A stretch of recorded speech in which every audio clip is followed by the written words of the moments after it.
ನಮಸ್ಕಾರ, ನ್ಯೂಸ್ 11 ಕರ್ನಾಟಕಕ್ಕೆ ಸ್ವಾಗತ. ನಾನು ತಾನಮ್ಮ. ರಾಜ್ಯದವರೆಗೂ ಯುವ ವಿಕಾಸ ಸಂಘದ ಸಂಸ್ಥಾಪಕ ಅಧ್ಯಕ್ಷ ಶ್ರೀಧರ್ ಬಿಜ್ಜರಿ ಮಾಡುವ ನಮಸ್ಕಾರಗಳು. ಇವತ್ತಿನ ಈ ಪತ್ರಿಕಾ ಗೋಷ್ಠಿಯ ಮಾಡುವ ವಿಚಾರ ಏನಪ್ಪಾ ಅಂತಂದ್ರ, ನಮ್ಮ ಗಡಿಭಾಗ ಒಳಗೆ ಬರ್ತಕ್ಕಂಥ ಕರ್ನಾಟಕ ಹಾಗೂ ಮಹಾರಾಷ್ಟ್ರ ಪರ್ಟಿಕ್ಯುಲರ್ ಆಗಿ ಬರ್ತಕ್ಕಂಥ ಕನ್ನಡ ಶಾಲೆಗಳಿಗೆ ಮಹಾರಾಷ್ಟ್ರ ಸರ್ಕಾರ ಉಚಿತವಾಗಿ ಪಠ್ಯ ಪುಸ್ತಕಗಳು, ಆಹಾರ ಎಲ್ಲ ವಿತರಣೆ ಮಾಡ್ತಾರೆ. ಖುಷಿ ಸಂಗತಿ, ನಮಗೆ ಅದು ಸ್ವಾಗತ ಕೋರ್ತೀವಿ. ಆದ್ರೆ ಏನು ಬೇಸ್ಮೆಂಟ್ ನಲಿ ಕಲಿ ಅಂತ ಏನು ಬರ್ತೈತ್ಲ, UKG LKG ಒಂದನೇತಿ ಅವ್ರು ಬೇರೆ ನಲಿ ಕಲಿ ಬೀಜ ಬಿತ್ತನೆ ಮಾಡುವ ಸಮಯದಲ್ಲಿನೇ ಅವ್ರು ಈಗ ಏನು ಮಾಡತ್ತಾರ, ಮರಾಠಿ ಬಿತ್ತನೆ ಮಾಡತ್ತಾರ. ಮರಾಠಿ ಪಠ್ಯ ಪುಸ್ತಕಗಳನ್ನು ಸಾಮಗ್ರಿಗಳು ವಿತರಣೆ ಮಾಡತ್ತಾರ. ಈ ಥರ ಇವೇನಿರ್ತಾವಲ್ಲ, ನಮ್ಮ ಕನ್ನಡ ಒಳಗೆ ರಗ ಸಗ ಅಂತ ಬರ್ತಾವ. ನಾವು ಬೇಸ್ಮೆಂಟ್ದಾಗೆ ಇವು ರ ಗ ಸಗ ಅಂತಂತಂದ್ರ ಹುಡುಗರು ಇದು ರ ಈ ತರ ಹಿಂಗ ಇವು ನಲಿ ಕಲಿ ಅಂತಂದ್ರೆ ಏನಪ್ಪಾ ಅಂದ್ರ ಆಟ ಆಡ್ಕೋತ ಕಲಿಯೋದು ಇರ್ತೈತಿ ವಿಷಯ. ಈ ತರ ಇದ್ರೊಳಗ ಮರಾಠಿನೇ ಅವ್ರು ಹೇಳ್ಬಿಟ್ರಪ್ಪ ಅಂತಂದ್ರ ಬೇಸ್ಮೆಂಟ್ದಾಗ ನಮ್ಮ ಹುಡುಗರಿಗೆ ಕಲಿಯಾಕ ಭಾಳ ಕಷ್ಟ ಆಗ್ತೈತಿ. ಮುಂದೆ ಬರೋಣ ನಮ್ಮ ಕನ್ನಡ ಉಳಿಯಂಗಿಲ್ಲ. ನಮ್ಮ ಕನ್ನಡ ಉಳಿಯೋಗಾಗಿ, ನಮ್ಮ ಕನ್ನಡ ಶಿಕ್ಷಕರಿಗೆ ಅನ್ನೋಕ್ಕಿಂತ ನಮ್ಮ ಪುಟಾಣಿ ಮಕ್ಕಳ ಸಲುವಾಗಿ, ನಮ್ಮ ಕನ್ನಡ ಶಾಲೆ ಶಿಕ್ಷಕರಿಗೂ ತೊಂದರೆ. ಅದನ್ನ ಅವರು ಓದಬೇಕು, ಮರಾಠಿ ಒಳಗೆ ಓದಿ ಹುಡುಗರಿಗೆ ಕಲಿಸ್ಬೇಕ್ರಿ. ಇದು ಎಂಥದ್ದು ಇದು.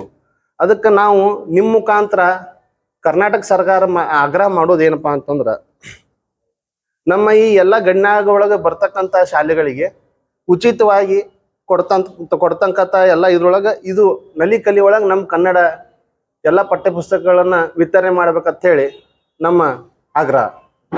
ಯಾಕಂದ್ರೆ ಕನ್ನಡ ವಾತಾವರಣ ಹಾಳಾಗಬಾರ್ದು, ಕನ್ನಡ ರಕ್ಷಣೆ ಆಗಬೇಕು. ಇದು ನಮ್ಮ ಸಂಘಟನೆ ವಿಚಾರ.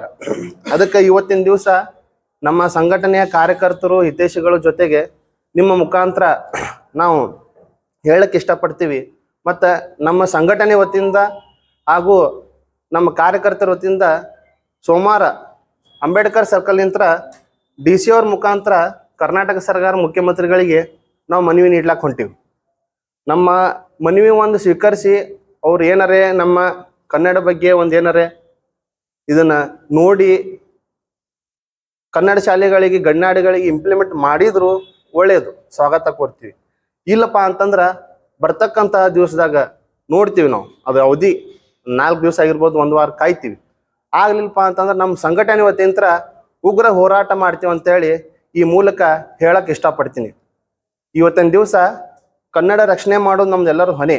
ಅದಕ್ಕೋಸ್ಕರ ನಲಿ ಕಲಿ ಒಳಗಡೆನೆ ಏನು ಬಿತ್ತನೆ ಮಾಡ್ತೀವಲ್ಲ, ನಾವು ಏನು ಬಿತ್ತನೆ ಮಾಡ್ತೀವಲ್ಲ ಅದು ಸರಿಯಾಗಿ ಬಿತ್ತನೆ ಆಗ್ಲಿಲ್ಲಪ್ಪ ಅಂತಂದ್ರೆ ಅಲ್ಲಿ ನಮ್ಮ ಕನ್ನಡ ಉಳಿಯಂಗಿಲ್ಲ ಅನ್ನೋದೇ ನಮ್ದು ವಿಚಾರ. ಅದಕ್ಕೆ ತಮ್ಮ ಮಾಧ್ಯಮ ಮುಖಾಂತರ ನಾ ಹೇಳಕ್ ಇಷ್ಟಪಡ್ತೀನಿ.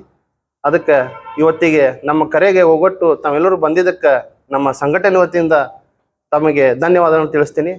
ನಮಸ್ಕಾರ. ಈಗ ಗಡಿನಾಡಿನ ಅದು ಎಷ್ಟು ಶಾಲೆಗಳಲ್ಲಿ ಇದಾವೆ ಕನ್ನಡ ಶಾಲೆ? ಸರ್, ನನಗ್ ತಿಳಿದಂತಹದ್ದು, ನಾನು ಗಡಿಭಾಗಗಳಲ್ಲಿ ಒಂದು ನೋಡ್ತಕ್ಕಂಥ ಸಂಗತಿ, ನಂದಲ್ಲಿ ಹೊಲ ಅದು ಈ ತರ ಇದೆ ಸರ್. ಕಣ್ಣಾರೆ ನೋಡಿದ್ದೀನಿ ನಾನು, ವಿಷಯ ಎಲ್ಲ ಪತ್ರಿಕೆ ಅಂತ ಓದಿದ್ದೀನಿ. ಅದು ನನ್ನ ಮಾಹಿತಿಗೆ ಬಂದಂತಹದ್ದು. ನನ್ನ ಕಣ್ ಮುಂದ್ಗಡೆ ಒಂದು 10 ಶಾಲೆಗಡೆ 5 ಶಾಲೆಗಳು ನನಗಾಗುವಂತ ತಿರ್ಗಾಡಿ ನೋಡಿದ್ದೀನಿ. ಮತ್ತೆ ನಾವು ಈ ತರ ಸಾಮಗ್ರಿಗಳನ್ನು ನಮ್ಮ ಕೈಲಿ ಆದಷ್ಟು ನಮ್ಮ ಸಂಘಟನೆ ಅಂತ ವಿತರಣೆ ಕೂಡ ಮಾಡೀವಿ. ಈ ತರ ಕೊಟ್ರ ಅವ್ರಿಗೆ ಚಲೋ ಆಗತ್ತ ನಾವು ಮಾಡ್ತೀವಿ. ಇದು ಇಲ್ಲಿಂತ್ರ ನಮ್ಮ ಪೂರಾ ಗಡಿಭಾಗ ಎಲ್ಲಿವರೆಗೂ ಹತ್ತತ್ತಲ್ಲ ಅಲ್ಲಿವರೆಗೂ ಇದು ಸಂಬಂಧ ಬೀಳ್ತೈತಿ.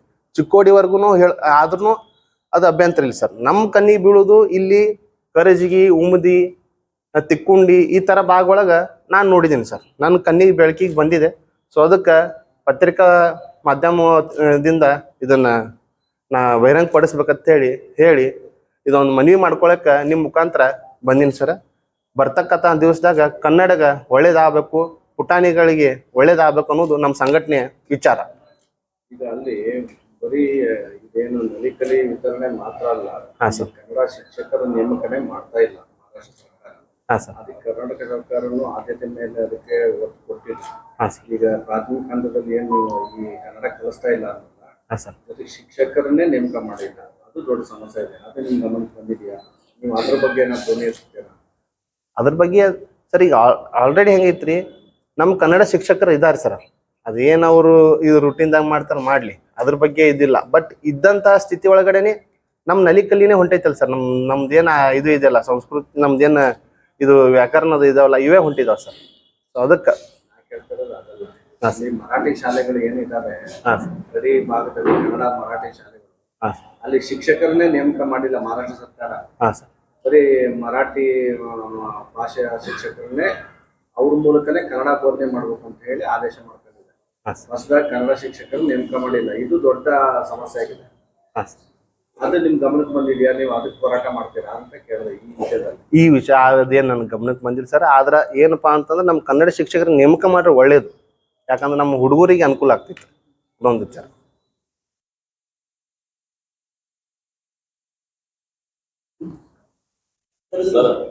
ಇಲ್ಲಿ ನೀವು ಅಲ್ಲಿ ಗಡಿ ಭಾಗದಲ್ಲಿ ನೋಡಿ, ಇಲ್ಲಿ ವಿಜಯಪುರ ನಗರದಾಗ ಕೆಲವೊಂದು ಆಂಗ್ಲ ಮಾಧ್ಯಮ ಸ್ಕೂಲ್ಗಳಲ್ಲಿ ಕನ್ನಡ ಸಬ್ಜೆಕ್ಟ್ ಅನ್ನ ಕಲ್ಚರಲ್ ಸಬ್ಜೆಕ್ಟ್ ಆಗಿ ತಗೊಂಡ್ರೆ ಅದ್ರ ಬಗ್ಗೆ ಏನು ಗಮನ ಬಂದ? ಇಲ್ಲ, ಕನ್ನಡ ಸಬ್ಜೆಕ್ಟ್ ಚಾಯ್ಸಬಲ್ ಅಂತ ಇಲ್ಲ ಸರ್. ನೋಡಲ್ಲ ರಗಡ ಸ್ಕೂಲ್ಗಳು ತೋಳಂಗಾರ ತಗೋಬಹುದು, ಇಲ್ಲಿ ಕದ್ರಲ್ಲ ಕೆಲವೊಂದು ಆಂಗ್ಲ ಮಾಧ್ಯಮ ಸ್ಕೂಲ್ ಕನ್ನಡ ಸಬ್ಜೆಕ್ಟ್ ಇಲ್ಲ, ಇಂಗ್ಲಿಷ್. ಅದಕ್ಕೂ ಕೂಡ ನಾವು ಪ್ರತಿಭಟನೆ ಮಾಡ್ತೀವಿ ಸರ್. ನಮ್ದು ಕನ್ನಡ ಎಲ್ಲೇ ಕುಗ್ಗಾಕ ಒಂದು ಪರಿಸ್ಥಿತಿ ಬಂತಪ್ಪ ಅಂತಂದ್ರೆ ಆ ವಿಷಯ ಈಗ ಇದು ಬೆಳಕಿಗೆ ಬಂದಿದೆ ಸರ್. ಇದು ಬಿತ್ತನೆ ಒಳಗಡೆನೆ ನಾವು ತಪ್ಪಿಬಿಟ್ಟಿವಪ್ಪ ಅಂತಂದ್ರೆ ನಾಳೆ ಚಾಯ್ಸ್ ಮಾಡಕ್ಕೆ ಆಪ್ಷನ್ ಇರಂಗಿಲ್ಲ. ನಮಗೆ ಬಿತ್ತನೆ ಒಳಗಡೆ ನಮ್ದು ಹೋರಾಟ ಐತ್ರಿ. ಇದು ಆದ ತಕ್ಷಣ ಅದಕ್ಕೂ ಕೂಡ ಅಗಳ ಸರ್ ಅಂದ್ರು, ಅದಕ್ಕೂ ಕೂಡ ನಮ್ಮ ಸಂಘಟನೆ ಮಾಡಕ್ಕೆ ನಾವೆಲ್ಲ ತಯಾರಿ ಮಾಡ್ಕೊತೀವಿ. ಯಾಕಂದ್ರೆ ನಮ್ಮ ಕನ್ನಡಕ್ಕೆ ಏನು ರಕ್ಷಣೆ ಬೇಕಲ್ಲ ಅದು ನಾವು ಮಾಡಕ್ಕೆ ತಯಾರಾಗಿ ಸರ್.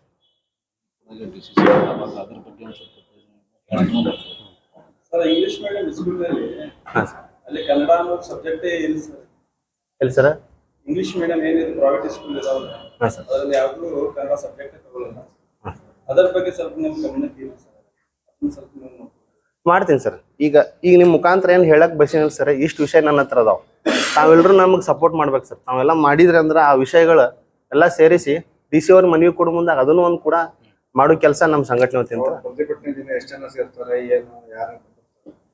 ನಮ್ಮ ಯಾರಂತ ಏನು VIP ಏನ್ ಇರಂಗಿಲ್ಲ ಸರ್. ನಾವು ನನ್ನ ನೇತೃತ್ವ ಒಳಗ ನನ್ನ ಕಾರ್ಯಕರ್ತರು, ನನ್ನ ಹಿತೈಷಿಗಳು ಸೇರಿ ಕನ್ನಡ ರಕ್ಷಣೆ ಮಾಡೋರು ಎಲ್ಲರೂ ಸೇರಿ 100-200 ಜನ ಸೇರಿ. ಇಲ್ಲ ಸರ್, ನನ್ನ ಸಂಘಟನೆ ಜಿಲ್ಲಾದ್ಯಂತ ಐತಿ ಸರ್. ಎಲ್ಲ ಜಿಲ್ಲಾದ್ಯಂತ ಪದಾಧಿಕಾರಿಗಳು ಮತ್ತು ಕಾರ್ಯಕರ್ತರು ಬರ್ತಾರ. 100-200 ಮಂದಿ ಸಂಖ್ಯೆ. ಈಗ ಒಂದು ಫಾರ್ಮಾಲಿಟಿ ಪ್ರಕಾರ ಇಷ್ಟು ಕೊಡ್ತೀವಿ ಸರ್. ಬರ್ತಕ್ಕಂಥ ದಿವಸನಾಗ ನಮ್ಗೇನು ರೆಸ್ಪಾನ್ಸ್ ಮಾಡಲಿಲ್ಲ, ಕನ್ನಡ ರಕ್ಷಣೆ ಆಗಲಿಲ್ಲ ಅಂದ್ರೆ ಉಗ್ರ ಹೋರಾಟ ಮಾಡ್ತೀನಿ ಅಂತ ತಮ್ಮ ಮುಖಾಂತರ ಹೇಳಕ್ಕೆ ಇಷ್ಟಪಡ್ತೀನಿ ಸರ್.